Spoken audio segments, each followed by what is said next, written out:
The investigation team did manage to find their tent, but it was torn apart.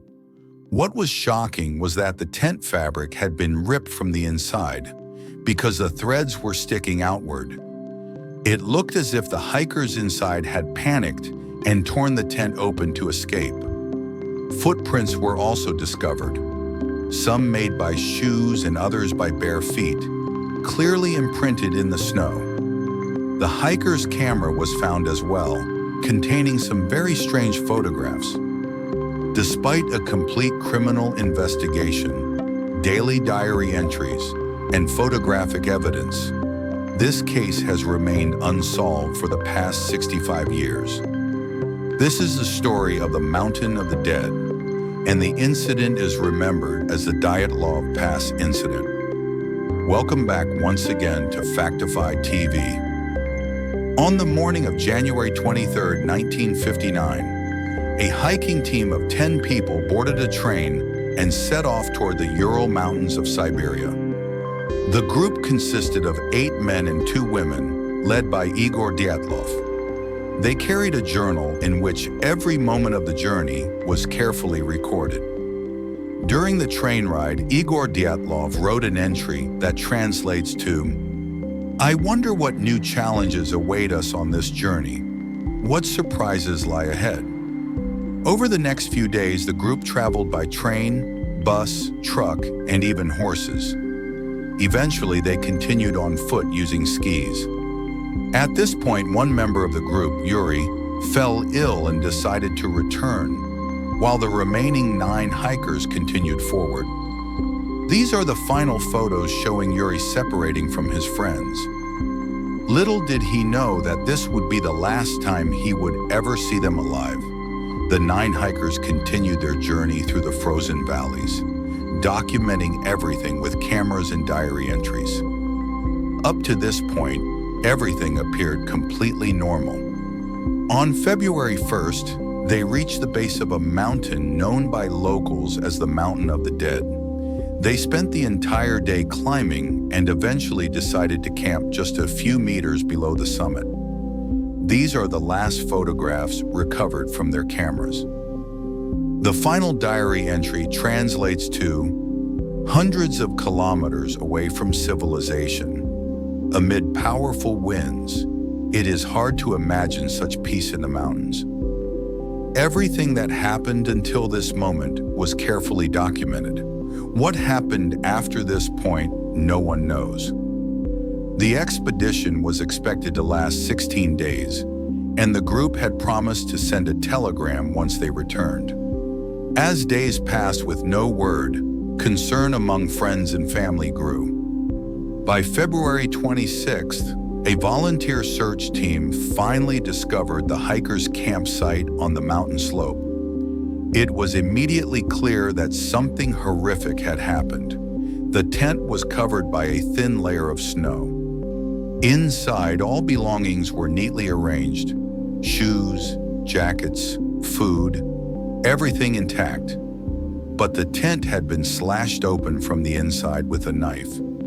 This suggested that something inside the tent had terrified them so badly that they fled without proper clothing. Nearby, footprints were found leading down the mountain. Some were made with shoes, others barefoot. Importantly, the footprints showed normal walking, not running or panic. They extended about 500 meters before disappearing under fresh snowfall.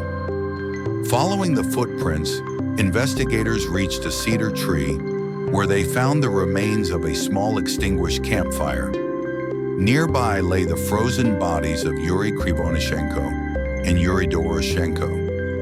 It took 2 more months to locate the remaining bodies.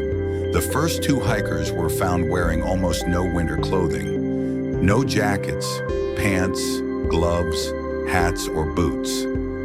The temperature at the time of death was approximately minus 30 degrees Celsius, minus 22 degrees Fahrenheit. Strangely, they were dressed as if it were summer. The cedar tree had broken branches up to 5 meters high, suggesting someone may have climbed it in desperation. The next 3 bodies were found between the tent and the cedar tree. They wore slightly warmer clothing, but still lacked shoes and gloves. Their positions suggested they were trying to return to the tent, but collapsed from exhaustion. Doctors determined the cause of death for these 5 hikers as hypothermia. The final 4 bodies were discovered under a ravine, about 75 meters from the cedar tree. 3 had suffered severe injuries, fractured skulls and broken ribs. Medical experts stated these injuries were consistent with high-impact trauma, like a fall, not animal or human attack. 2 victims were missing eyes and 1 woman's tongue was gone, likely due to post-mortem animal activity. Most disturbing of all, 2 shirts and a pair of pants were found to be radioactive. Initially, murder was suspected, but on May 28th, the criminal case was officially closed due to lack of evidence. So what really happened? Why did they cut the tent from the inside? Why flee into freezing temperatures half-dressed? Why were there severe injuries? Public outrage grew, especially during the Cold War era. Many believed the Soviet government was covering up a secret nuclear test. Others suggested an avalanche, but evidence contradicted this theory. The tent wasn't buried deeply, and Igor Dyatlov was an experienced hiker who would never camp in an avalanche zone. Over 100 expeditions later, no avalanche conditions were ever confirmed.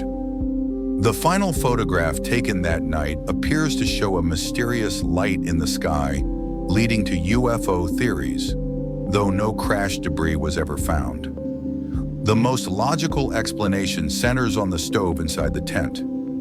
The group had built a homemade stove with an exhaust pipe. If burning embers reignited after the pipe was removed, smoke could have filled the tent, causing carbon monoxide poisoning. Evidence supports this.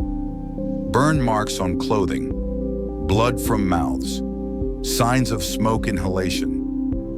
In panic, they cut the tent and escaped.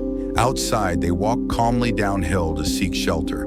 Some built a fire, others ventured further into the forest, triggering a small snow collapse, causing fatal injuries.